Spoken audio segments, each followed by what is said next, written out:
Živijo, jaz sem Andrej Tomše, avtor teksta predstave Mitska.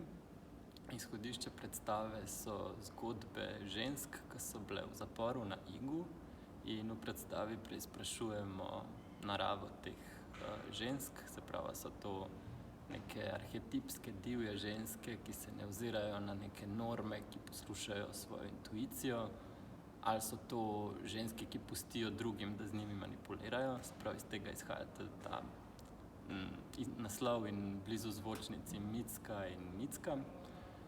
Predstava je za 3 igralce, enega glasbenika, in v njej uporabljamo tudi, poleg teksta, uporabljamo tudi elemente senčnega gledališča in cirkusa in plesa in glasbe, ampak hkrati pazimo, da namen teh različnih disciplin, ki jih tukaj uporabljamo, ni neka spektakularnost, ampak pač večja sporočilnost, se pravi, večja izraznost teh disciplin.